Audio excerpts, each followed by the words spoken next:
I saw a thread this morning that was like, we went to bed in a democratic republic and we woke up in a fascist state. And I was like, no, babes, we've always been in a fascist state. And I've changed my mind around the tune to the American fascism argument that I've been making on this page for quite some time, right? My argument was that violent white supremacist uprisings were our brand of American fascism. But in reality, this country has always been a fascist state.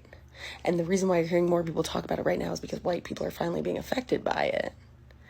White people are finally being affected by it, right? Now, the way that our system has been set up, right, as you immigrate into the United States, especially as a white European, like, Eurocentric person, then you have to change everything about yourself. You have to get rid of the language that you speak. You have to get rid of your traditions and things like that, right? In the early 1900s, German language was banned from speaking, right? So for you to be actually white, you had to be English-speaking, white-looking, and that destroyed people's identity, which led to this space of white supremacy taking a foothold because people needed a version of identity. And right now it's also leading to people opening their arms to authoritarianism, right? Because to be white meant that you were safe from being the other, which is how we have otherized the black and brown Americans in our country, right? First by stealing land, then by stealing people, then by literally abusing anybody who's not white. And throughout the years, it has been different people and different brands of not white because whiteness is constantly changing. But we have been an ethnocentric fascist state for quite some time, and it is hard to reckon with that, and it is weird and it is uncomfortable, but we should have dealt with it in the 1700s, and we should have dealt with it during Reconstruction era, and we should have fucking dealt with it in the 1920s, and then again in the 60s and the 70s, but we didn't. So here we are today, having a full-on reckoning with it, and I think something massive will happen eventually. But if you don't think that we've lived in a fascist state our entire lives, then I beg you to open your eyes. I'm going to be doing some deep dives into this on Substack to work myself through this conversation, but we have lived in a fascist state for quite some time. And you only need to look as far as the young black American men being found strung up in trees and off of bridges and in vacant homes and in different parts throughout our country. And this is all in the last 5 years. This is not in the last 100 years. It's the last 5 years. And we have police departments saying they're all self-inflicted.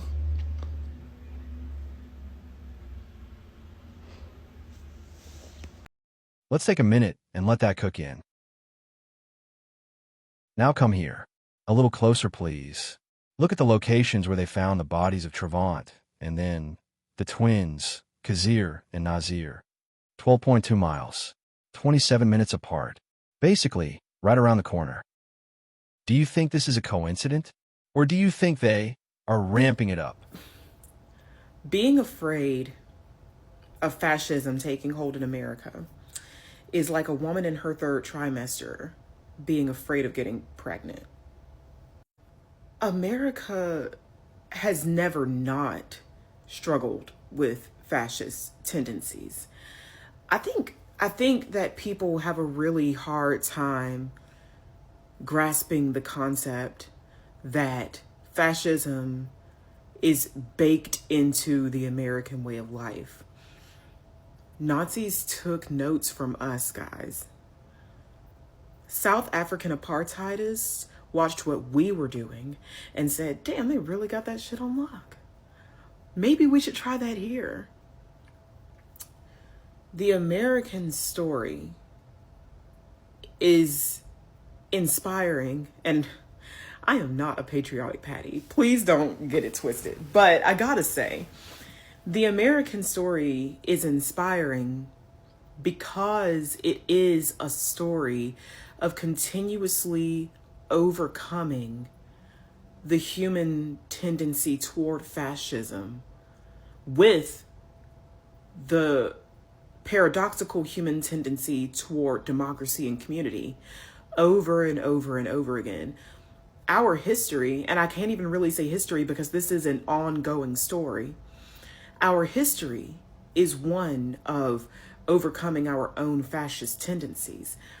I'm not afraid of fascism taking root here because fascism's always been here anyway. It never went away. What we're doing right now is ripping the roots out. That's what I'm trying to get across to people.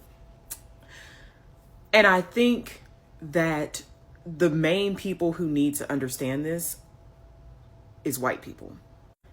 There is not a black person in America over the age of like 18 with a fully formed brain, but you really don't even have to be that old. There is not a black person in America who is under the illusion that we are and have been living under a fascist regime since the very beginning of this nation, since before the beginning of this nation. Fascism's always been a present reality for us. What do you think slavery was? That was the final boss of fascism. Slavery is the final boss of fascism. Genocide against the Native Americans is the final boss of fascism, dude. It never went away for us. Jim Crow was fascism. Mass incarceration is fascism. It may not look like Germany 1940s fascism. It may not look like black men being forced to wear shorts in apartheid South Africa type fascism. But make no mistake about it, fascism is a 10-headed dragon. There are many faces that it can wear. And up until now, none of those faces really revealed themselves to white people. And so there's always, up until now, been room for reasonable doubt among white Americans that fascism ever even existed, let alone still existed. I'm not worried about fascism taking root in this country because we have been ripping the roots out at the seam for hundreds of years. And all the monster of fascism, all the dragon of fascism has done is grow smaller and smaller and smaller and more desperate and more terrified because you can't stop the beat. You can't stop progress. You can't do it. You just can't. Many have tried. All have failed. The way that people today are saying, we are in danger, I am scared, I don't know how we're ever going to get through this. The amount of privilege you have to say that. Slavery lasted for 400 years. Can you fathom that? Can you really wrap your head around how long and how intense that is? Do you know how brutal and demonic and sadistic slavery was? There were breeding farms for women, and they would breed them with the enslaved men like horses. They ate Nat Turner. You don't think that was fascism? We overcame that, and then there was a slightly lesser form of fascism with the KKK. Then there was a slightly lesser form of fascism with mass incarceration. And then there's a slightly lesser form of fascism, which is, there's so many aspects to fascism, and it's not just race. We've become less fascist even since the 2000s, back when it was demanded that women be super skinny in order to be seen as attractive. The constantly fluctuating valuations of women's bodies and constantly trying to tell us constantly trying to redefine what beauty is for us, that's an aspect of fascism. And as you can see, that is dwindling. Women no longer feel the need to be heroin chic skinny.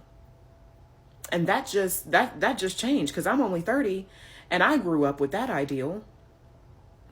It was a little bit lesser in the black community, but I grew up seeing magazines like that in my teens, and that wasn't that long ago. Everything that is happening right now with the Andrew Tates and the radicalization of our young boys depends on people like us feeling powerless to the empty, vacuous energy of fascism. And I say it's empty because you can tell how empty it is because of how much it tries to consume endlessly. It is an endless greed of consumption. It just continues to stuff itself with things. Fascism can never have enough. Hitler didn't just hate the Jews, he also hated red lipstick, and he didn't just hate red lipstick, he also hated skinny women because they needed to be big enough to birth children, and he also hated artists, and he also hated books, and he also hated America because we're a melting pot, and there's never enough for the hatred of fascism to consume, and it keeps going and it keeps going because ultimately, foundationally, fundamentally, fascism is empty, and the only way to feed it is with fear and despair and giving up. Every time fascism tries to take over this country and destroy the American empire or destroy the American way of life, we figure out a way to beat it. And I don't see why this time would be any different. And white Americans will have a hard time, are having a hard time wrapping their heads around this next part. But I have to say, from my perspective, we have been through so much worse than this. We have been through so much worse than this. Y'all ain't never had the government try to sabotage you? We have. You never had the government take money out of your pocket? We have. You never had your communities absolutely wrecked by the government's fucked up backwards policies? We have. And yet and still we persist. And yet we carry on. We shall overcome has a whole different meaning now, doesn't it? This nation started with fascism that was so deeply entrenched that the people of this nation did not see the light at the end of the tunnel for 4 whole centuries. And ever since then, it's been getting better and better and better, and you have to keep that in mind if you're going to survive this.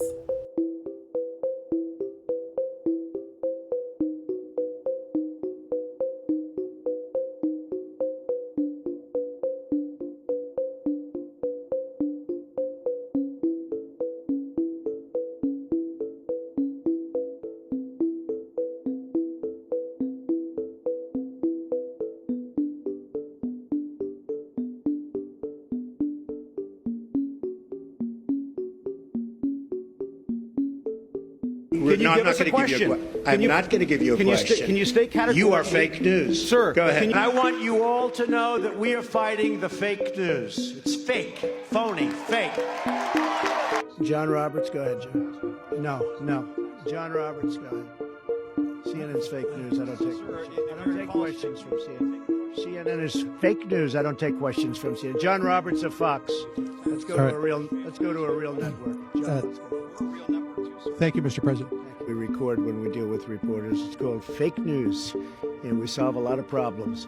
See, there's a typical fake news deal. That's not an invasion. Honestly, I think you should let me run the country. You run CNN. All right. And if you did it well, your ratings would be much better. If I may ask one other question, Mr. President, if I may ask one other question, are you worried? That's enough. That's enough. Mr. President, that's I was enough. going to ask one of the other folks. That's enough. Pardon me, ma'am. Mr. President. That's enough. Mr. President, I had one other question, if I may ask, on the Russia investigation. Are you concerned that you may have? I'm not concerned about anything with the Russian investigation because it's a hoax. Are you? That's enough. Put that. But, sir, leaders in authoritarian countries like Russia, China, Venezuela now repress the media using your words. I can't talk for other people. I can only talk for me.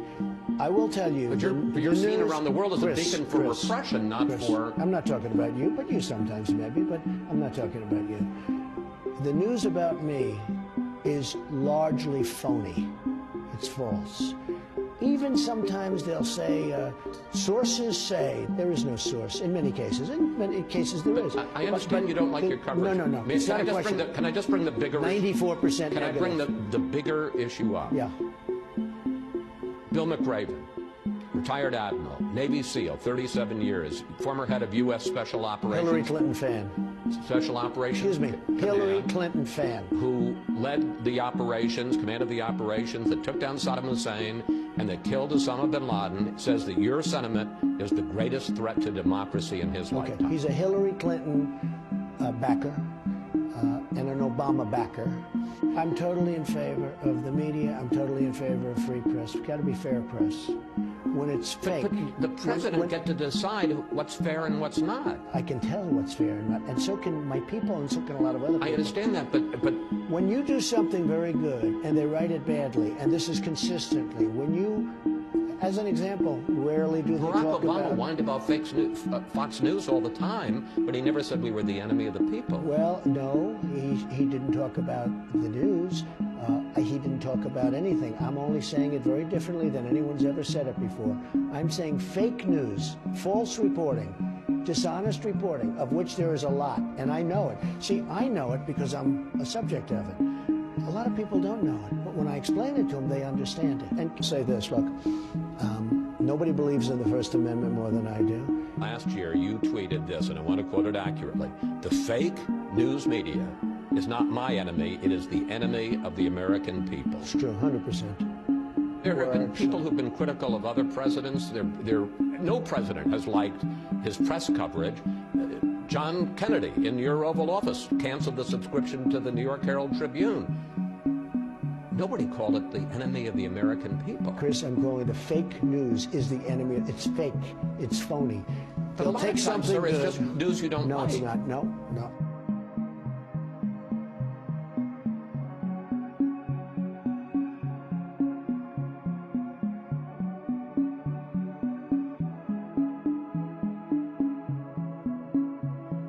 This is what fascism looks like.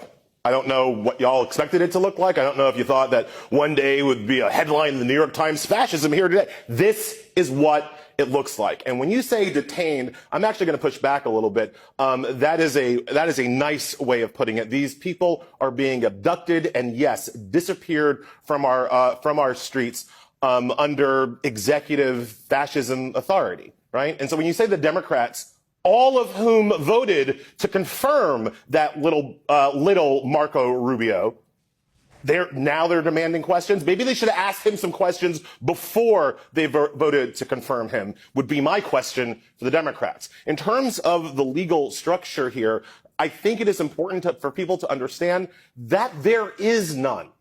We're going to talk about the Alien Enemies Act, and we're going to talk about the trumped-up legal authority Rubio and Trump to be claimed to be using. But ultimately, we are beyond a point of basic due process. As you pointed out, Simone, these people haven't even been charged in court. The government has brought no evidence to suggest what their illegal activities may have been. Ozturk, the student, as far as we know, all she did was write an article in a student newspaper, and she was abducted off the street. This is what fascism looks like. And so I hope people look at it, and I hope the people who voted for Trump look at it and understand that this is what they've done to this country.